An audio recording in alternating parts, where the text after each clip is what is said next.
The future has arrived. As the world and humanity itself moves faster and faster into unimaginable possibilities, old institutions that built connection and shaped our sense of meaning are falling by the wayside. In their wake, profound questions about ethics, our purpose, and spirituality demand new answers.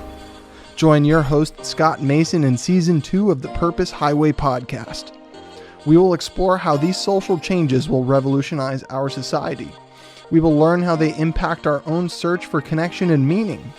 And we will hear stories of influencers whose lives have had radical change from the inside and found profound connection to others and themselves through a new definition of meaning.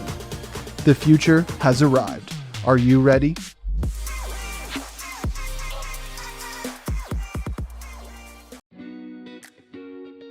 When you're racing down the Purpose Highway, we want to make sure you're healthy and happy every step of the way. That's why we're proud to partner with It's NOLA, 21st century plant-based healthy granola snack bites made with real ingredients and audacious flavor. It's NOLA crafts small batch hand-rolled granola balls that are vegan, gluten-free, and naturally low in sugar. It's NOLA's delightful bites come in 3 flavors: luscious cranberry coconut, sassy mango masala, and dark, decadent, chewy chocolate. It's NOLA is available to both individual customers and for wholesale accounts at itsnola.com. That's ITSNOLA.com. Guests on this show are already enjoying this delicious snack. Check out It's NOLA's website for yourself and find out how good it is. Hello, everybody. It's Scott Mason, revving up for another race down the Purpose Highway. Now, if you like what we're doing, be sure to subscribe and give us a thumbs up on YouTube or a review on Apple. In the meantime, sitting next to me today in the front seat is Brian Gorman. Brian is a transformational coach who works with his clients to discover, connect, or reconnect to their purpose, and then to live into it. He has a BA in cultural anthropology from Syracuse University, a MA in higher education administration from the University of Texas at San Antonio, and an MA in human relations from the University of Oklahoma. He is also an International Coach Federation professional certified coach, a board member of the Gay Coaches Alliance, and a certified LGBT business enterprise. If that weren't enough, Brian is a TEDx speaker and the author of not 1, not 2, not even 3, 24 articles for the Forbes Coaches Council. Brian, it is great to have you here. Welcome to the show. Thank you, Scott. It is always great to be in conversation with you. And we are going to have a heck of a chit-chat today. Brian, let's just keep it real and start with the theme of the show and how you and what your work relates to it. We are in the middle of a silent revolution of thought. The historical organizations that have tethered us to each other, built connections through the search for meaning, are in decline, and many believe they are not coming back. Particularly those that tether us to ethics and spirituality and a common sense of purpose. We are also enduring a secret plague of alienation that has come from the disconnect that occurs when people don't have shared spaces to build relationships centered around the search for meaning. The decline of these historical institutions, including religious ones, is, according to the data that I've researched, as well as the informed information that prior guests have provided to those who watch and listen to this show, driven in no small part by major generational shifts. And with that in mind, knowing what I do about you and hearing everything that I just had froth out of my mouth like a wild man, talk to me about whether you agree with what I said and why, with your focus on young people as a coach, you believe that that group needs coaching more than ever, particularly of the type that you provide, relating to purpose. So, I absolutely agree with you in terms of the shifts that are taking place, Scott, and I would maybe expand on or at least state explicitly that it's not just the spiritual institutions. We're undergoing a great resignation in the workplace where workers are saying, I'm not going back to the way it was. Yeah.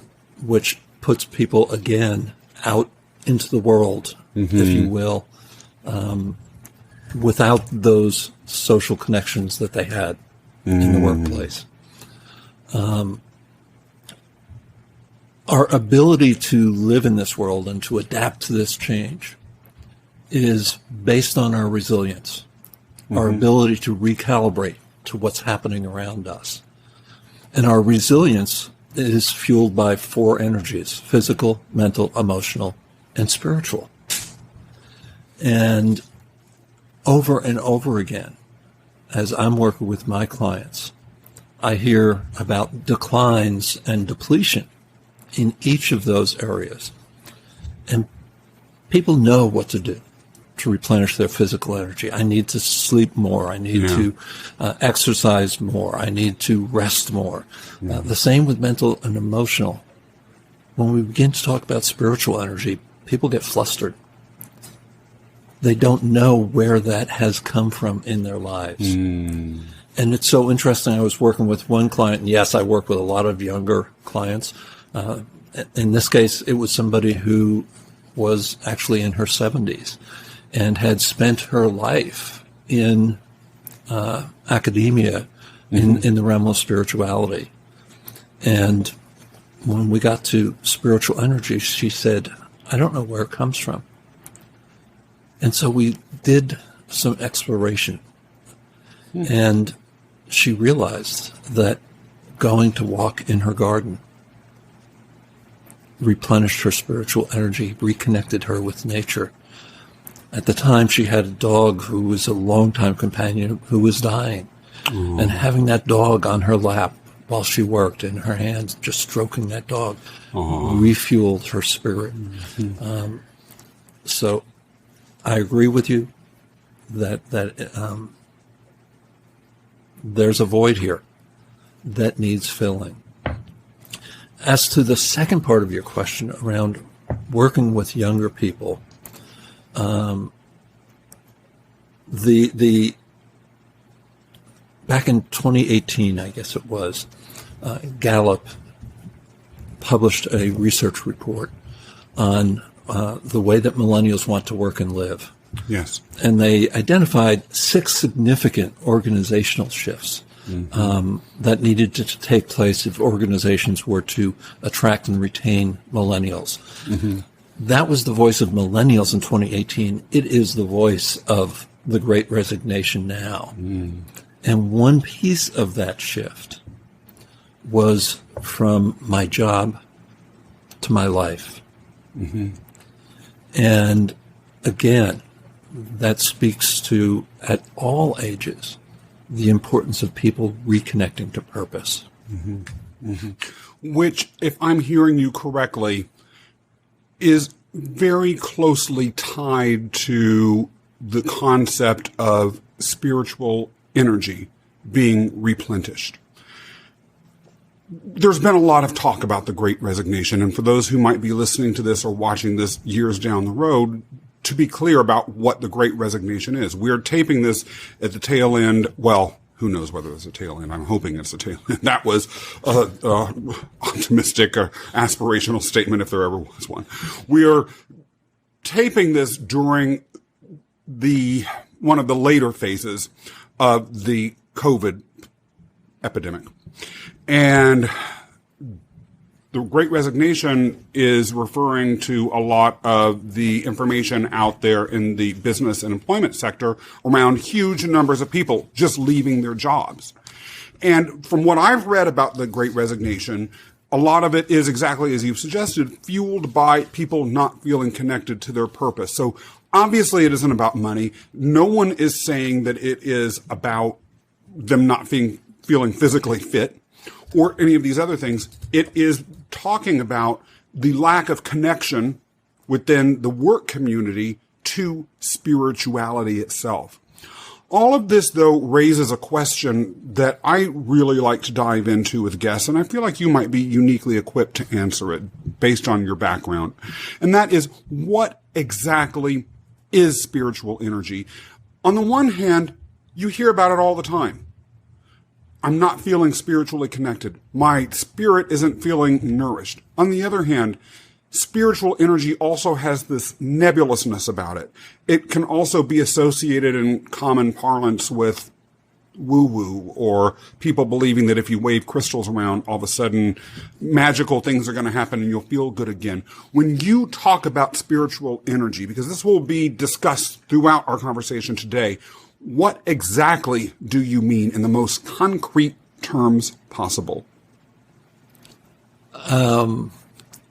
There's a contradiction between concrete and spirit. Well, then go for it. Challenge me. What I'm talking about is feeding our souls, feeding our sense of purpose, feeding our sense of something bigger than ourselves. And you know, for some it's God or Allah or Buddha, and for others it's nature, or it's Mother Nature and or Mother Earth and Father Sky, or you know, the Great Turtle, or it could be any number of things. But it's spiritual energy comes into us from the world beyond us, and gives us a sense of belonging, a sense of purpose, a sense of why I'm here in the world, and what difference I make to the world around me.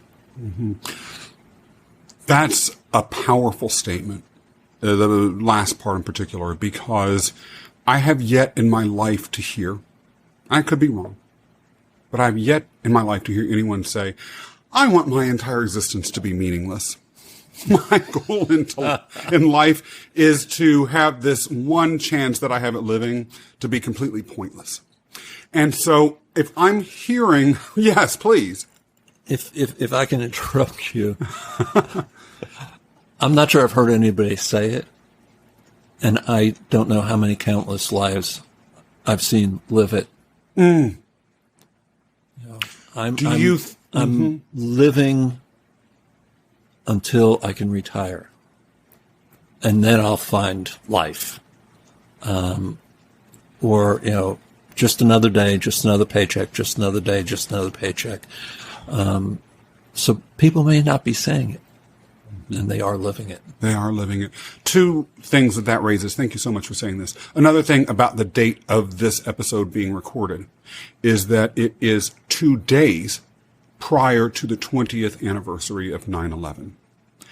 And the reason why I raised that is because I was very close to the World Trade Center when it went down. And if there's anything that I think about, it's hard for me not to get emotional about this. There were thousands of people that day that went to work, and I bet a lot of them did it just for the paycheck, day after day, thinking I'll retire. And they went into the office, did whatever routine things that they did waiting for that retirement. The next thing you know, they were jumping from 100 floors. And so it's a hard thing for me to think about when you say that, particularly considering the time when this conversation's occurring. The second thing that what you said reminds me of is a mentor of mine when I worked for government. And this also brings me pain. Maybe I'm feeling pain, though, that doesn't need to be felt. He told me after he retired, I have come to realize and accept that nothing I did during my entire career mattered. Nothing. I had no impact. Anything that I did, someone else could have done. And at this point in my life, I'm okay with that. I don't know, Brian. When he told me that, that also just broke my heart. He's so smart, has so much energy, so much to bring to the world. I share these stories sometimes because I throw them out there and guests have reactions. I'd love to hear your reactions to those stories. You remind me of a person I dated just once. Does that say you would have only gone on one date with me? No, not you, but your story. Oh.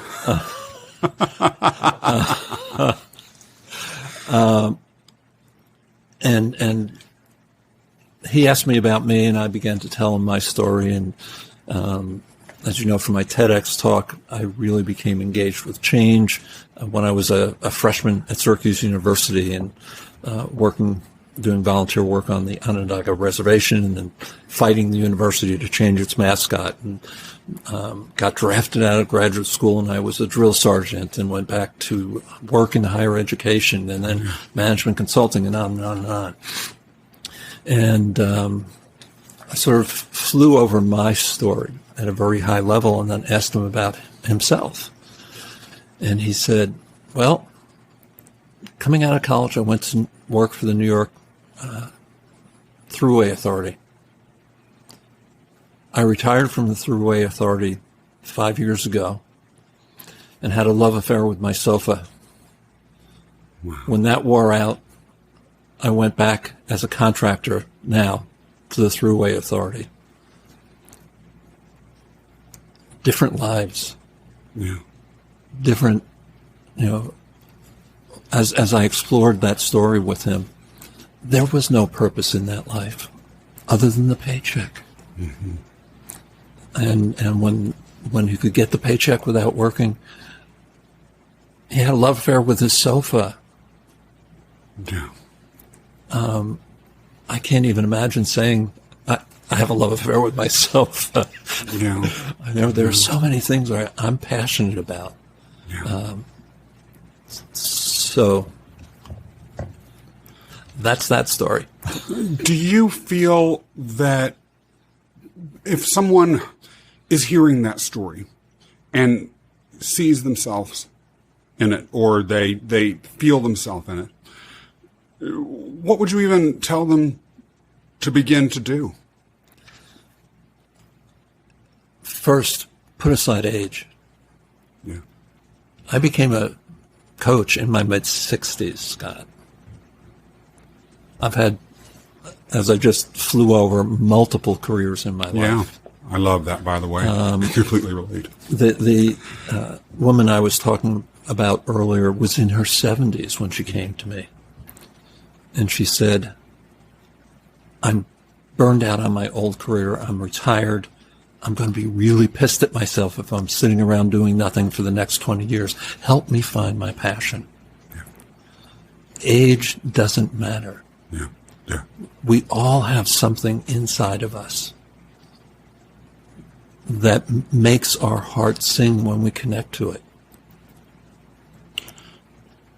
Do you agree with the Scott Mason radical opinion, that I'm more than happy to shout everywhere, including in this moment, that we actually have an ethical obligation to pursue our passions? Find what they are, go for it? Ooh. That question gives me pause. Because my answer is yes. And I'm not quite sure about how much authority I have to impose that on others. Yeah. Well, we will talk then about some things that you have the most definitive authority on. Your life.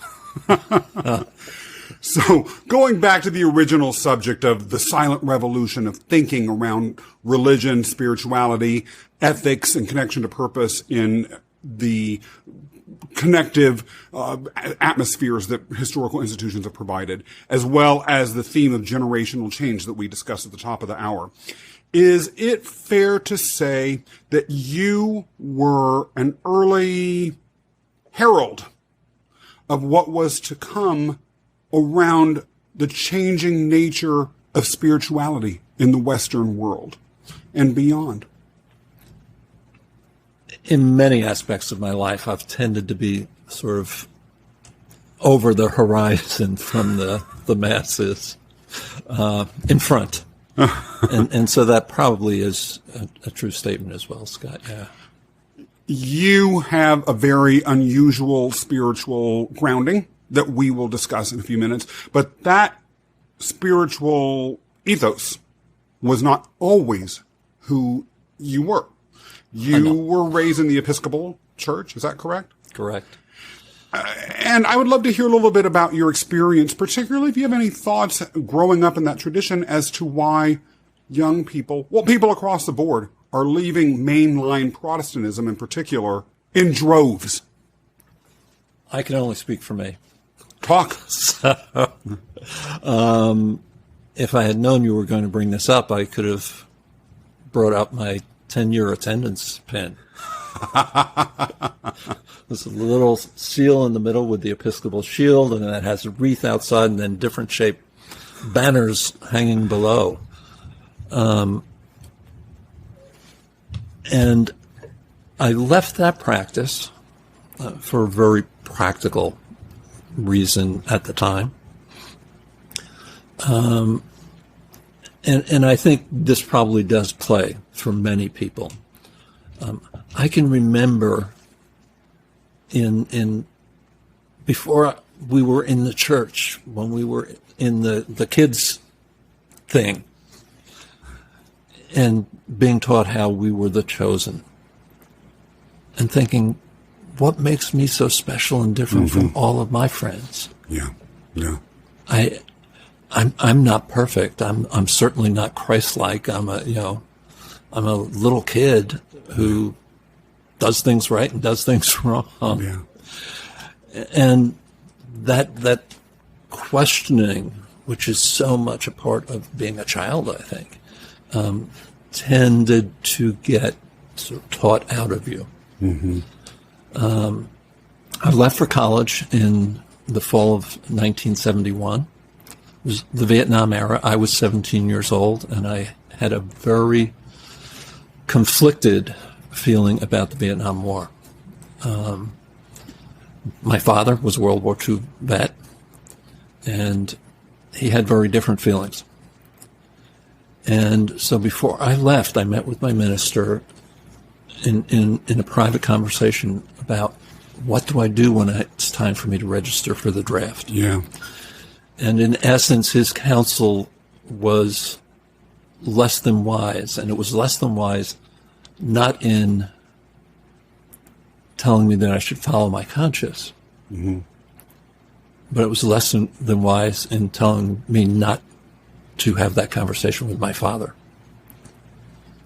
And so I filed my registration. I don't exactly remember what the process was, but as a conscientious objector. And I was up in Syracuse, and the notice from the draft board came to my parents' home in New Jersey, and my father opened it. And I got a phone call. And it said, you have to come home this weekend and we have to talk, because I used to have 2 sons and now I have 1. Whoa. And we talked and I relinquished. Wow. We talked and I relinquished. And I faulted my minister for the advice that he gave me. And I I never went back into the Episcopal Church again. Yeah. Where did your spiritual journey take you next? Nowhere for a lot of years. Nowhere intentional, nowhere conscious. I actually did, for a good part of the remainder of that school year and the next school year, attend Mass with a close friend of mine. At times the Mass was in Latin, and I just thought that was such a cool thing. And you know, you could feel the spiritual energy, even if you couldn't understand the language all the time. But I didn't have a spiritual practice. I didn't have a spiritual practice again until really 2006. I was in churches for weddings and for funerals, or in synagogues for bar mitzvahs and bat mitzvahs. But that was where others were getting fed. It wasn't where I was getting fed. Mm-hmm. But that is not where you are now. No. Well, don't be bashful, Brian. That's light years. Everyone is waiting. Where is he? Another very personal story that up until today I have not ever shared publicly. I was in a relationship with another man for several years. And it was, it started off well, as relationships typically do, but it deteriorated over time. And we both grew to be different people, I think, than we were at the start. Yeah. Happened. And he became a lot wealthier than me.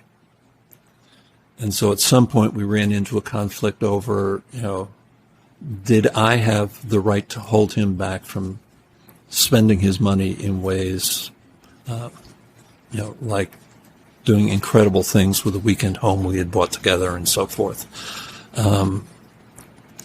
And I went into this, and I own this state of compromise. If it wasn't critically important to me, he could do what he wanted. Mm-hmm. You know, he could put in the in-ground pool. He could build the deck with the hot tub. He could, quote, wallpaper the dining room in corduroy paisley. Well, there would have been a line somewhere in my house, but I understand people live different lives. I know, and literally, he did. And when he hit one of those decade birthdays, he went into a depression that lasted well into the year. And I was struggling with money. We had agreed that I would go out on my own as a professional photographer for a year, and he would help support me. And then some things happened with his family where he was unable to do that. So it was just a lot of struggle and pain. And we had some really big, emotionally violent, not physically violent, but emotionally violent conflicts toward the end. And it was March 13th, 2006. Got so bad that I really made the decision to end my life. Mm-hmm. And the good news that day was that I had an appointment with my therapist. Yeah. And he was good. Paul was a good therapist. So glad to hear that. So glad to hear that. And I went home, and at the end of the day, my partner came home from work, and everything started from where it had ended before he walked out the door in the morning. Mm-hmm. And it picked up again the next morning. Mm-hmm. And I said, I'm doing this. Mm-hmm. And I had the plan. I had the way I was going to be doing it. And I started writing goodbyes to my family, to my then partner, and to my friends. And my therapist called me to check up on me. And that was, I don't know if I had a cell phone and he came up on caller ID, whether I would have answered or not. Yeah. But that was back in the days of landlines, and I did. And he talked me out of the apartment and up to the hospital where I committed myself. And I had friends show up while I was in the emergency room trying to talk me out of it, and I just knew I could not trust myself with my life at that point. Because as I sat there, I knew I had compromised away everything that had meaning in my life. If you have never been there, the pain that you feel leaves you with a feeling that the only way to end the pain is to end the life.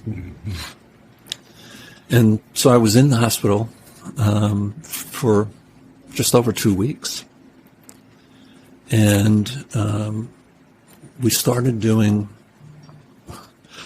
hospital-safe yoga, for better description. Yoga sitting in chairs in the day room or whatever.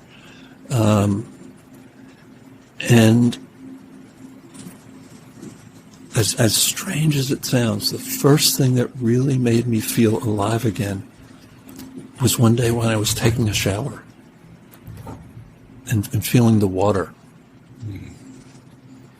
hitting me and running down me and really connecting with, wow,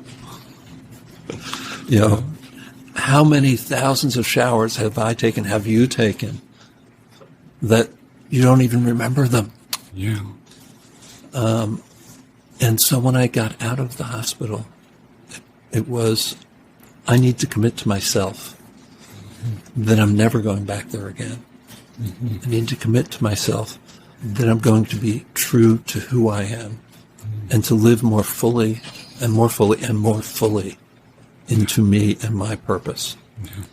And so that really was the seed, if you will, that led to what is now my spiritual practice today. Brian, your current personal spiritual practice melds some Native American and Eastern philosophical and spiritual traditions. Talk to us a little bit about what exactly that looks like to you and how that sort of practice can help people who may be, if they're not exactly where you were the day before you took that shower, they might be somewhere on the continuum between that and really feeling connected to their purpose. So it has evolved over time. I think other than what it has built out to, I think the biggest evolution was when I ended up with tears in my rotator cuffs because for many years it included yoga. Now it includes yoga stretching, but I can't put a lot of stress on my shoulders. But it begins after I do meditation, I do the stretches, and then I move into chanting. And the chanting comes out of my days at the yoga studio. And the chant that I use is the Gayatri mantra, which is translates approximately to "May the wisdom of the universe and my wisdom be one." And I have a mala that I bought when I was in India that is that so. There are 108 Gayatri mantras to begin that piece of the practice. And then I move into, and for anyone listening, this was built for me. This is where I've discovered I find my spiritual renewal. And yours may come from completely different sources, and that's okay. And as Scott was introducing it, mine, it doesn't have to be of one tradition. Mm-hmm. So I move into, as you said, Scott, a prayer totally of my own conceiving, based on the 7 directions that are recognized in many Native American traditions. So I begin facing east, and I give thanks for all the gifts that I will be receiving this day. So it's a prayer of thanksgiving for the opportunities, but not just the opportunities, not just the positives, because the negatives are gifts too. They teach us lessons as well. Mm-hmm. So for the opportunities and challenges, the joy, the sorrow, and so forth. I then move and turn to face the south. With thanks for all with which I received those gifts, my heart, my mind, my soul, my body, my spirit, my courage, my tenacity, and so forth and so on. And for all the life that I have lived to bring me to this day, because all that life has helped me become the person I am today. Yeah. To the west, for all the gifts that I will give and all those who will receive them. And to the north, true north, for being my North Star, if you will, guiding me through the day and giving me a place to rest at night.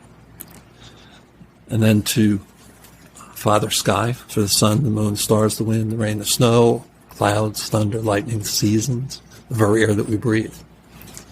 And then I kneel down to Mother Earth for food, for clothing, for shelter, for the ground we walk on, the water we drink, the fire that lights our way, cooks our food, and keeps us warm, and for nourishing my roots through all these generations. Because if there was just one person in my forefathers and foremothers who weren't nourished, I wouldn't be here. Mm-hmm. And then to one, which is my reference to that spirit, that entity, that power, that energy, that whatever it is that is greater than me, and that is always there to feed me.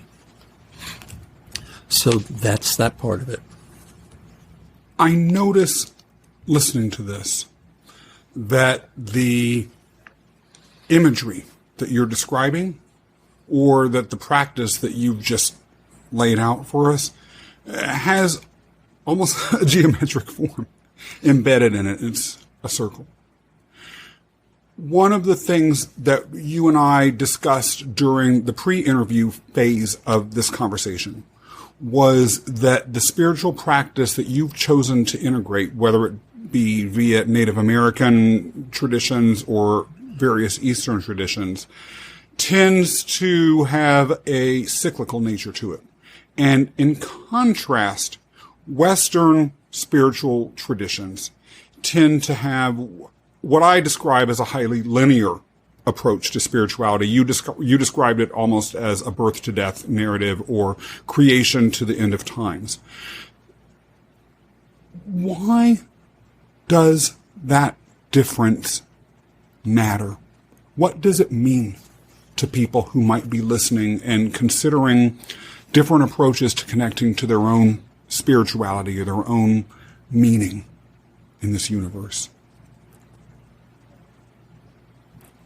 I think there's some validity to both perspectives, first of all. So I don't want to judge either as right or wrong or better or worse or whatever, because I had a beginning and I will have an end. At the same time,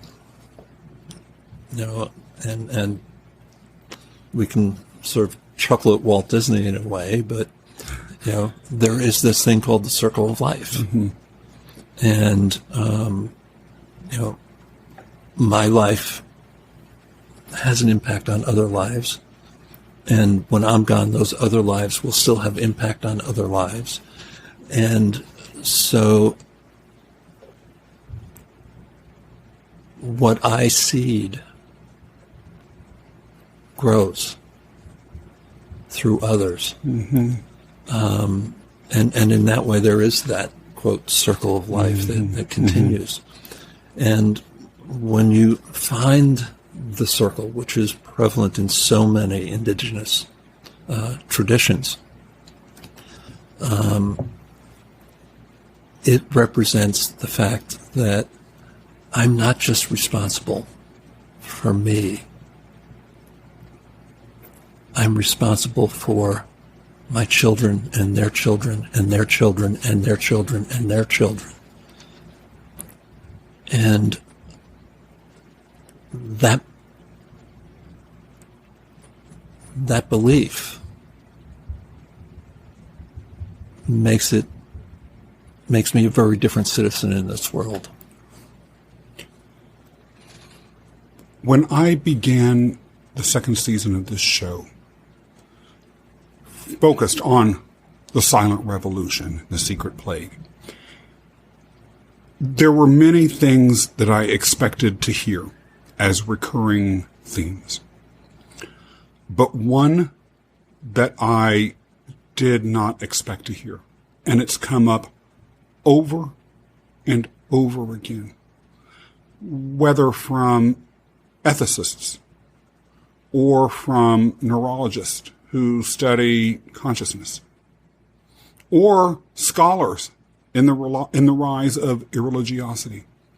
It is the theme of climate change as a spiritual issue, as an ethical issue, as an issue related to meaning itself. You did not mention climate change explicitly, but hearing this,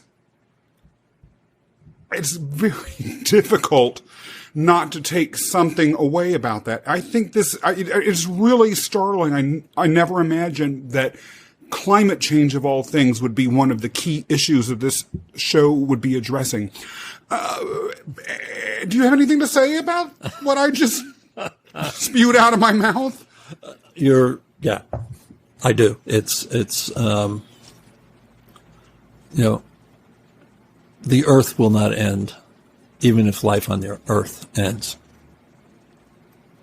We may kill ourselves off. The planet will still be here. Mm-hmm.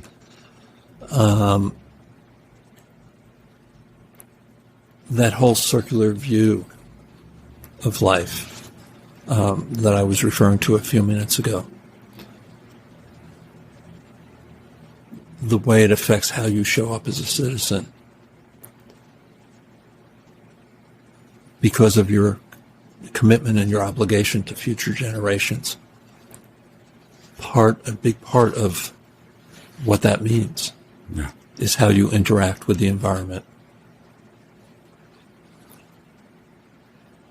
With that in mind, you also said pre-interview that you're passionate about what the future holds. In light of the daily news, the situation with the climate, the secret plague and the silent revolution, and the great resignation and the emptiness that's behind it, why on earth would you feel passionate about what the future has to hold? The only thing that I can think of hearing this is terror. That's all I can feel right in this exact moment. I don't really feel that way, but I can understand why someone might be thinking, wait a minute, this is sounding pretty grim. So, part of and I don't want to get over dramatic about it, but part of my rebirth, my reclamation of my whole self, is the commitment to living into my passion. Mm-hmm. And what I've discovered as my passion is what you said in your introduction to me, which is helping others identify, reconnect with, and live into their passion. And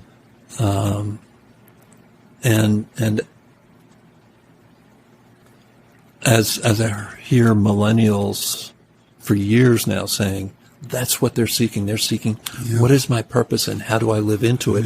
And now in the Great Resignation, we're hearing people of all generations say that. How could I be anything but hopeful?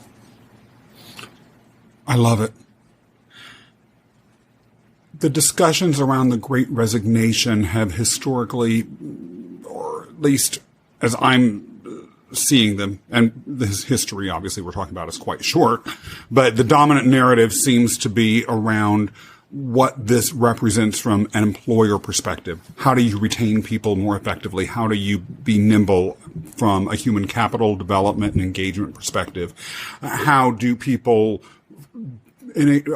use their skills to leverage the labor favorable market right now to their advantage? You're positing that this is an opportunity for us to really dig more deeply. And if I'm hearing you correctly, you might even be saying that the Great Resignation, depending on what happens with it at least, could be a major cultural and spiritual touchstone in our society. I more than believe it could be. I believe it will be and already is. In essence, and I'm going to paraphrase Michael White, who's managing director of a global architecture and design firm, who in essence said, employers are not going to determine the future of the workplace. The workforce is. And that is a significant, it's a world class, if you will, transformation of the future of work. And in transforming the future of work, it transforms the future of life beyond work as well.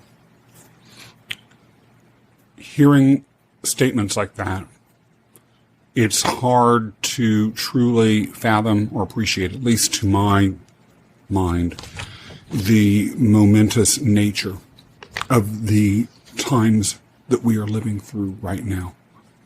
I, for one, consider it an opportunity too. Hearing this, watching this on YouTube, someone may say to themselves, you're right. My search for a new job could be a door opening to something greater, or my lack of a meaning-based community that I can be part of is a sign that I need to engage in a bigger internal transformation. If there's one action that such a person could take today, what would that action be, Brian? Breathe. Breathe. Stay alive, you mean? No, I mean, sit down. Put your feet firmly on the ground. Lower your gaze, soften your gaze, close your eyes, and breathe. Even breaths, 6 count even breaths into your heart, into your head and into your gut, and listen to all of you. And bring all of you into your day. I love it. It's an action step that's doable, yet profound. Brian, how can people find out more about you? So my website is transforminglives.coach. And you can reach me at Brian@transforminglives.coach. And that's Brian with an I. Thank you. I'm glad you clarified that. And I'm sure a lot of people will. Brian, it has been great taking a ride with you today. Thank you so much for joining us. And for everyone tuning in, if you liked this episode, please be sure to subscribe and leave a review on Apple or a comment on YouTube. And I shall see you next time for another trip down the Purpose Highway. When you're racing down the Purpose Highway, we want to make sure you're healthy and happy every step of the way. That's why we're proud to partner with It's NOLA, 21st century plant-based healthy granola snack bites made with real ingredients and audacious flavor. It's NOLA crafts small batch hand-rolled granola balls that are vegan, gluten-free, and naturally low in sugar. It's NOLA's delightful bites come in 3 flavors: luscious cranberry coconut, sassy mango masala, and dark, decadent, chewy chocolate. It's NOLA is available to both individual customers and for wholesale accounts at itsnola.com. That's ITSNOLA.com.